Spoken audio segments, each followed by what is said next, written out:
the next mayor of New York City? What does the rise of Democratic Socialist Zohran Mamdani tell us about the future of the Democratic Party? And how should Christians think about all of this? Here's the point.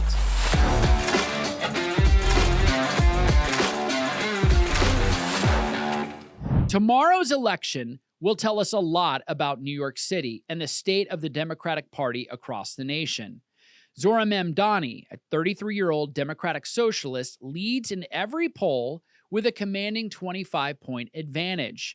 The latest Emerson College poll shows Mamdani at 50%, former Governor Andrew Cuomo at 25%, and Republican Curtis Sliwa at 21%. If Mamdani wins, he will be New York City's first Muslim mayor and its youngest mayor in more than a century.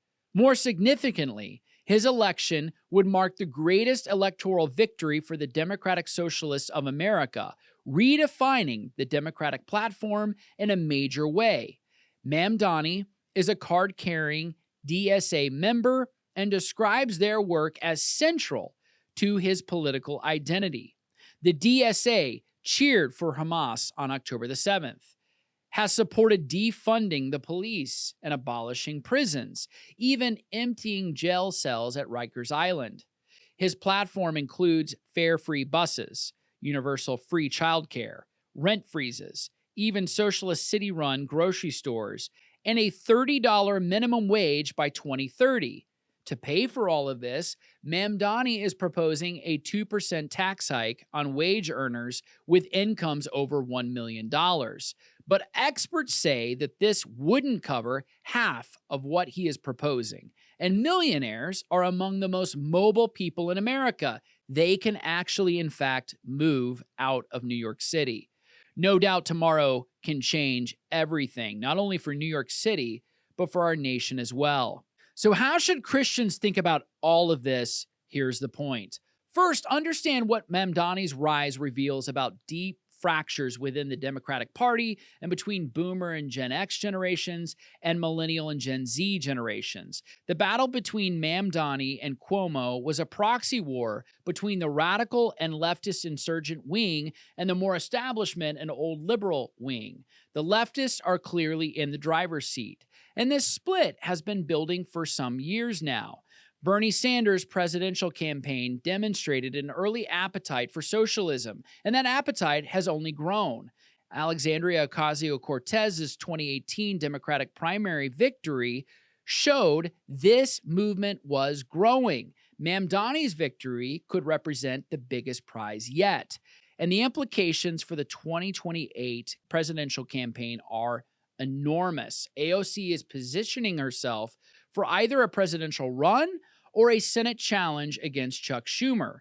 Sanders recently told Axios that Ocasio-Cortez would be a formidable presidential candidate. If Mamdani succeeds as mayor, it will only embolden the movement nationally and provide proof that progressive policies can work at scale. Make no mistake, the Democratic Party is at a crossroads. One path leads towards democratic socialism, massive government intervention and wealth redistribution. The other leads towards a temporary moderation, as socialists will undoubtedly regroup. But beyond economic and tax policy, New York City faces an even deeper crisis, one of identity and culture. Mamdani's political vision reflects not just a rejection of capitalism, but of the very moral and civic foundations that once defined New York as an American city. He has advocated for the decriminalization of prostitution, leniency for violent offenders at Rikers Island, and policies that would accelerate what could only be described as third worldification of the city of New York, a process by which a highly developed and industrialized region or city regresses towards the characteristics of a third world nation, with widespread poverty, infrastructure decay, corruption, high crime, and major failures and outages of critical systems like power, water, sewer, and emergency services. Today, 1 in 5 New York City dwellers cannot speak English, and nearly 40% of the city's residents were born in another country. And these are not just statistics. They reveal a cultural fragmentation that makes shared values, purpose, and identity increasingly impossible. Think Tower of Babel and how impossible it is to coordinate with any meaning or effectiveness with people who cannot speak the same language. A city that once stood as a beacon of American strength and ingenuity is now becoming unrecognizable. New York City is going the way of Western Europe through mass immigration and is a glimpse to the future of our own nation if action is not taken now. Mamdani's coalition reveals just how deep grievances can carry a message and a platform into politics. Many New Yorkers feel that they cannot achieve upward mobility. Rent prices with rent control are still not enough. Many feel locked out of achieving the American dream. We can't easily dismiss these concerns. But Christians must also recognize that no amount of economic reform can heal a society that has lost its moral compass.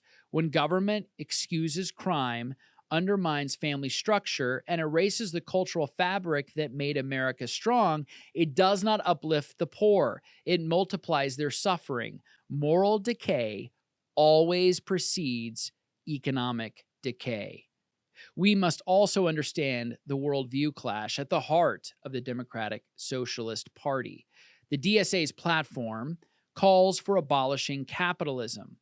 At its core, democratic socialism places ultimate faith in collective human action, government intervention, and material redistribution as the ultimate path to human flourishing. But Scripture teaches that human flourishing comes not primarily from material redistribution, but from right relationship with God and neighbor. It affirms both private property, personal responsibility, and stewardship, while also promoting generosity and voluntary giving, not from government compulsion, as the appropriate way to care for neighbors in need. Christians must be discerning of the times we're living in. No political solution that gives the government more power or even ultimate power will actually work. It flies in the face of everything we believe and stand for as Americans. The Empire State was built on entrepreneurship, ingenuity, grit, and self-determination. The Empire State Building, built during the Great Depression, was a monumental achievement that became a long-standing symbol of the greatest city in America, albeit the greatest city in the world. It showed that even in the worst of times, the American people could not be easily broken, that our greatest inspirations came at times of great difficulty. That was a time when the American nation also embraced its Christian heritage and Christian culture, when we knew we were one nation under God. Whether Mamdani wins or loses tomorrow, Christians must maintain the perspective that we are not in a losing battle and that we are battling more than economic systems or political parties. This is about the soul of our nation and its future. What does it mean to be a New Yorker? The city that rallied itself to heroic response in the face of terror on 9/11 could very well elect a Muslim socialist mayor tomorrow. We know elections matter because policies matter, because people matter. Pray for New York City. Pray for God's hand of protection on our nation. And no matter what, trust and know that God is sovereign and his purposes will not be thwarted.